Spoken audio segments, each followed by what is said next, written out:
by Joel Ruska on August 10, 2017 at 900 am. This site may earn affiliate commissions from the links on this page.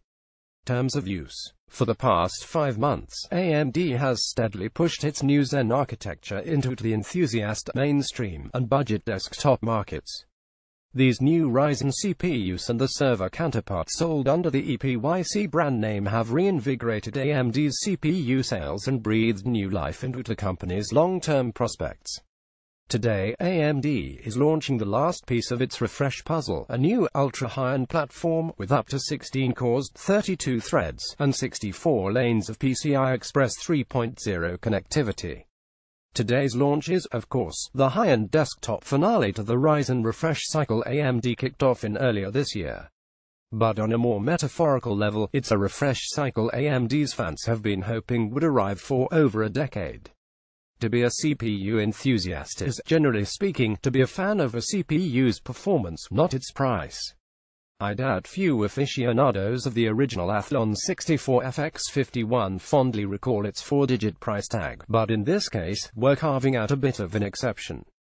It was AMD, not Intel, that launched the first consumer CPU to sell for $1,000, and it was AMD, not Intel, that never returned to the $1,000 CPU market after the launch of its Quad FX platform in 2006. Today marks AMD's triumphant re-entry into that market with the biggest single CPU I've ever frickin' seen.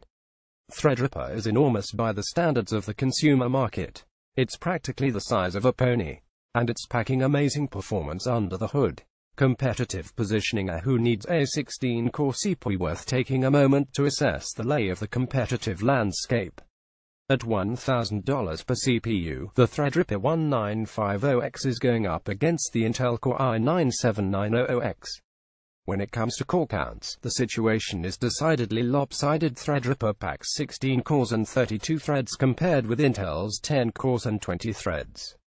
This will be partly offset by the 7900XS higher peak clock speed up to 4.5 GHz with Turbo Boost 3.0 and superior single-thread performance in some applications.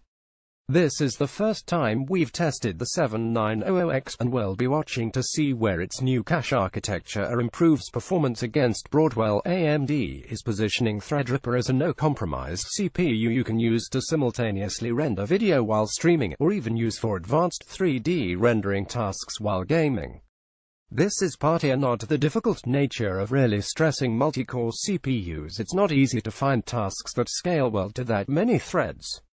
But it's also an acknowledgement it's common, in some circles, to split tasks between multiple systems. Streamers often use capture cards and multiple PCs to stream, as do some professionals in video editing or 3D rendering.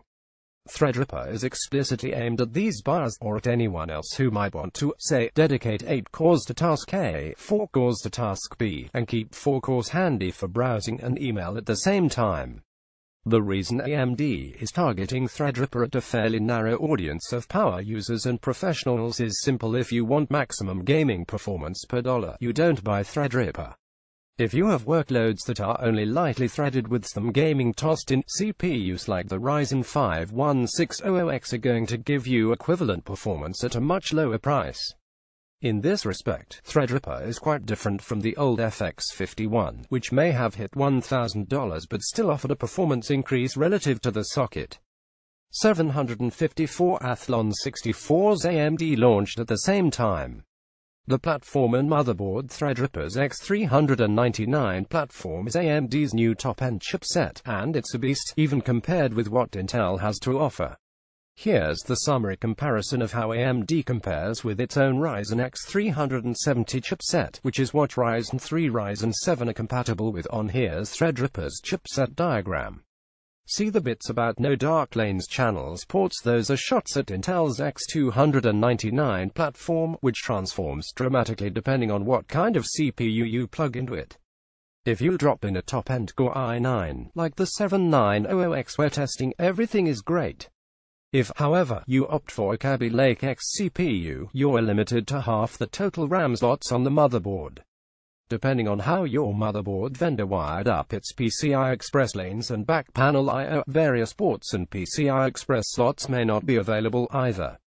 Kaby Lake X is probably the worst Intel clutch we've seen in a decade, and it's obvious Intel made hasty plans to yank the part into the Skylake X Core X series family.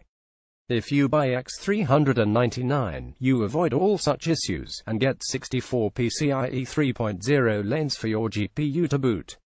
This is a good time to mention Ace's ROG Zenith Extreme is an amazing board, with a slew of included and integrated features. Included, in no particular order, are 2x2 MIMO 802.11 AC 1x1802.11 AD Wi-Fi 8x USB 3.1 Gen 1 ports 2x USB 3.1 Gen 2 10 gigabits per second ports 1x Type A 1x Type C 1x USB 3.1 Gen 2 front panel connector ports 4-way SLI crossfire support 3 XM.2 slots with support for both SATA and PCIe Mode 2 of these support the longest Type 22101X U.2 port Bluetooth 4.1. There are headers for additional USB 3.1 Gen 1 ports on the board as well, if you somehow need more of them. The other nifty feature on the ROG Zenith Extreme, and one we haven't personally seen before, is a DIMM M.2 slot. This riser card has two M.2 slots on it, one on each side. You install SSDs to the riser card, then plug the riser card into the DIMM-like slot that's offset from the rest of the RAM on the right side of the motherboard outlined in the image below. Each drive supports an X4 PCIe 3.0 connection and the motherboard slot is keyed so you can't stick RAM in it.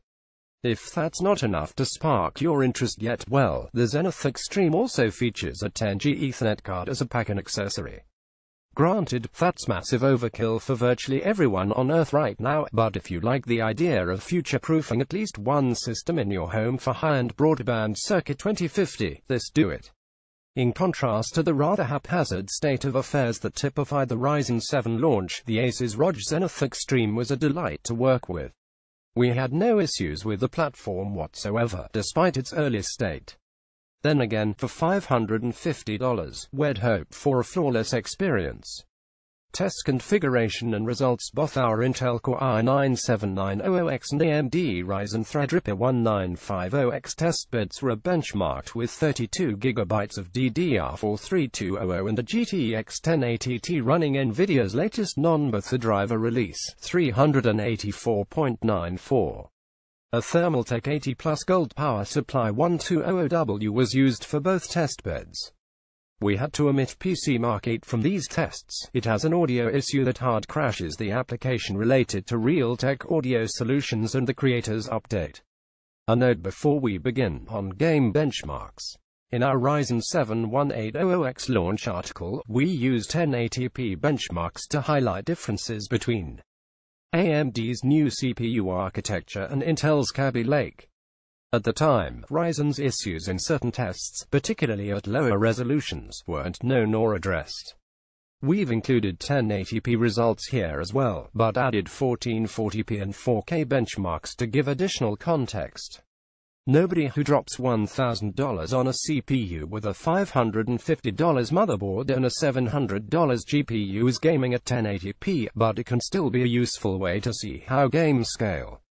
We've broken our results into two slideshows, one for games, and one for application tests and benchmarks. Let's kick off with applications. Our application benchmarks show AMD sweeping Intel in nearly every multi-threaded test. In the handful of cases it does not win, it at least ties things up with Santa Clara. Intel still has an advantage in some single-threaded tests, but we've already established the only people who ought to be considering Threadripper in the first place are people who are running multi-threaded workloads. Gaming benchmarks. The slideshow below contains our gaming benchmark results, split into 1080p, 1440p, and 4K. Our game benchmarks weren't a focus of this review, but we wanted to run enough tests to certify that Threadripper's lower clock speeds when under load weren't a detriment to its overall game performance. They aren't. The chip can hang with its lower core brethren from AMD as well as the best Intel has to offer.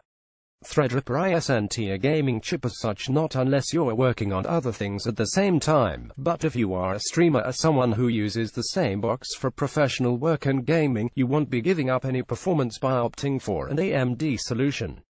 We'll have power consumption figures added later today. Some of the results were odd and need to be double-checked. AMD's Threadripper rips Intel a new only if Intel had any doubts about whether AMD could compete at the top of the HEDT space, they're undoubtedly gone by now. Threadripper doesn't just compete, it often leaves Intel eating dust. Across all of our application benchmarks, Threadripper wins 11 tests, loses 5, and ties 2. That's a very solid set of performances, particularly for a company whose top-end CPU was sucking wind 6 months ago. Intel has already announced that it intends to launch 12, 14, 16, and 18-core processors by the middle of September, but with a top-end price tag of up to $2,000, even those chips will struggle to match Threadripper's price-performance ratio. There are, meanwhile, real questions about what to expect from Intel's upcoming 18-core processors. We've asked the company if it will solder its high-end CPUs, but have yet to hear back from them. Given that Skylake X is already pushing the limits of what pace can handle, the CPU giant would seem to have little option, but they're playing mum on this point. There will still be plenty of people who opt to stick with Intel and play a white arms air game with AMD.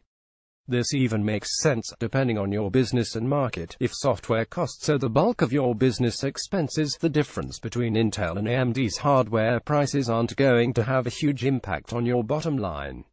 But if hardware costs have an impact on your bottom line, and for most of us they do, AMD's Threadripper is in a class of its own. From Ryzen 3 to Threadripper, AMD has redefined performance at every price point, to the benefit of consumers, businesses, and pretty much everybody, except, of course, Intel.